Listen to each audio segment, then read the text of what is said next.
തിരുവനന്തപുരത്തെ ആശുപത്രിയിൽ നിന്ന് കൊച്ചിയിലെ ലിസി ആശുപത്രിയിലേക്ക് ഹൃദയവുമായി പുറപ്പെടുകയാണ്. തത്സമയ ദൃശ്യങ്ങളാണ് ഇപ്പോൾ കാണുന്നത്. വിപുലമായ ക്രമീകരണങ്ങളാണ് ഏർപ്പെടുത്തിയിരിക്കുന്നത്. അപകടത്തിൽ പരിക്കേറ്റ് ചികിത്സയിലായിരുന്ന കൊല്ലം സ്വദേശി മരിച്ചു. അദ്ദേഹത്തിൻ്റെ ഹൃദയം കൊച്ചിയിൽ ചികിത്സയിൽ കഴിയുന്ന യുവാവിന് വേണ്ടി കൊണ്ടുപോവുകയാണ്. പോലീസിൻ്റെ ഉൾപ്പെടെ പ്രത്യേകമായ ക്രമീകരണങ്ങൾ ഉണ്ട്.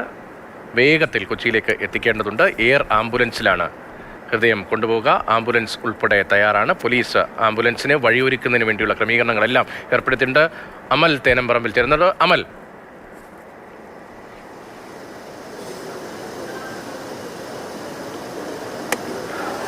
രതീഷ, ഇപ്പോൾ ആശുപത്രിയുടെ അകത്തു നിന്നും ഹൃദയം പുറത്തേക്ക് എത്തിക്കുന്ന ദൃശ്യങ്ങളാണ് നമ്മൾ കാണുന്നത്.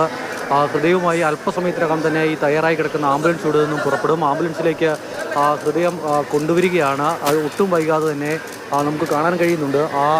അവരുടെ കയ്യിൽ അതിൻ്റെ ബാഗുകളും കിറ്റുകളും എല്ലാം ഉണ്ട്. അതിൽ ഏറ്റവും മുന്നിലായി ഒരു പോലീസ് വാഹനം അകമ്പടി പോകും. അതിന് തൊട്ട് പിന്നാലെ ലിസി ആശുപത്രിയിലെ ഡോക്ടർമാരുടെ സംഘമുള്ള ആംബുലൻസാണ് കിടക്കുന്നത്.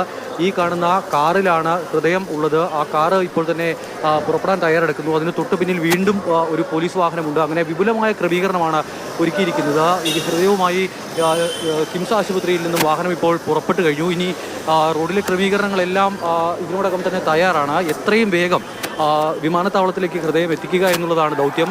അവിടെ എത്തിയിട്ടുണ്ടെങ്കിൽ അപ്പോൾ തന്നെ അവിടെ നിന്നും എയർ ആംബുലൻസിൽ കൊച്ചിയിലേക്ക് ഹൃദയം കൊണ്ടുപോകാനുള്ള തയ്യാറെടുപ്പുകളും അവിടെ പൂർത്തിയായി കഴിഞ്ഞിട്ടുണ്ട്. ഇനിയിപ്പോൾ അധികം വൈകില്ല. എത്തിയിട്ടുണ്ടെങ്കിൽ നേരെ ബൈപ്പാസ് കയറി വിമാനത്താവളം റോഡ് കയറി ശംഖുമുഖത്തേക്ക് എത്തുക എന്നുള്ളതാണ് തീരുമാനിച്ചിരിക്കുന്നത്. നേരത്തെ തന്നെ പോലീസിന് ഇത് സംബന്ധിച്ച നിർദ്ദേശങ്ങളൊക്കെ നൽകിയിരുന്നു.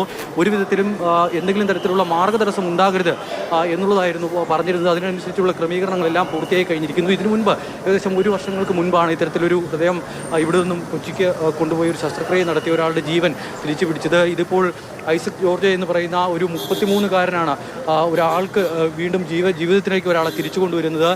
കൊച്ചി ലിസി ആശുപത്രിയിൽ ചികിത്സയിൽ കഴിയുന്ന ആൾക്ക് അങ്കമാലി സ്വദേശിക്ക് ശസ്ത്രക്രിയ നടത്തും. എന്തായാലും ഹൃദയവുമായുള്ള ആംബുലൻസും അതോടൊപ്പം തന്നെ ഡോക്ടർമാരുടെ സംഘവുമെല്ലാം കിംസ് ആശുപത്രിയിൽ നിന്നും എയർപോർട്ടിലേക്ക് പുറപ്പെട്ടിട്ടുണ്ട്.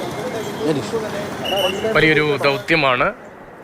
വലിയ ക്രമീകരണങ്ങളാണ്. പോലീസിൻ്റെ ഉൾപ്പെടെ ക്രമീകരണത്തോടുകൂടി വേഗത്തിൽ ഹൃദയം കൊച്ചിയിലേക്ക് എത്തിക്കുകയാണ്. വലിയ ശ്രമകരമായ ശസ്ത്രക്രിയയാണ് എന്നത് നമുക്കെല്ലാവർക്കും, പൊതുജനങ്ങൾക്ക് എല്ലാവർക്കും അറിയുന്നതാണ്. വളരെ സങ്കീർണമായ ശസ്ത്രക്രിയ നടപടികളാണ് നമ്മുടെ നാട്ടിൽ ഇപ്പോൾ അവയവദാനം. അത് കുറേ കൂടി സൗകര്യങ്ങളോടുകൂടി കുറേ കൂടി വേഗത്തിൽ മെച്ചപ്പെട്ട നിലയിൽ അവയവ മാറ്റ ശസ്ത്രക്രിയയൊക്കെ നടത്താൻ കഴിയുന്നുണ്ട്. തിരുവനന്തപുരത്തെ കിംസ് ആശുപത്രിയിൽ നിന്ന് ഹൃദയവുമായി ഡോക്ടർമാരുടെ സംഘം പുറത്തേക്ക് വരുന്നതിൻ്റെ ദൃശ്യമാണ് ഇപ്പോൾ മാതൃഭൂമി ന്യൂസിൻ്റെ സ്ക്രീനിൽ പ്രേക്ഷകർ കാണുന്നത്. റോഡ് മുറിച്ചു കിടക്കുന്നതിനിടെ അപകടത്തിൽപ്പെട്ട ആൾ തിരുവനന്തപുരത്തെ കിംസ് ആശുപത്രിയിൽ ചികിത്സയിലായിരുന്നു. അദ്ദേഹത്തിൻ്റെ ജീവൻ നഷ്ടമായി. അദ്ദേഹത്തിൻ്റെ ഹൃദയമാണിപ്പോൾ കൊച്ചിയിലെ ലിസി ആശുപത്രിയിൽ ചികിത്സയിൽ കഴിയുന്ന യുവാവിന് വേണ്ടി ഇപ്പോൾ കൊണ്ടുപോകുന്നത്. പോലീസ് വലിയ ഗതാഗത നിയന്ത്രണമൊക്കെ ഏർപ്പെടുത്തിക്കൊണ്ട് വളരെ വേഗത്തിൽ എയർ ആംബുലൻസിൽ എത്തിക്കാനുള്ള ശ്രമമാണ് നടത്തുന്നത്. ഇപ്പോൾ വളരെ വേഗത്തിൽ എയർ ആംബുലൻസിലേക്ക് ഹൃദയം എത്തിക്കാൻ വേണ്ടി വളരെ വേഗത്തിൽ വാഹനങ്ങൾ പോവുകയാണ്.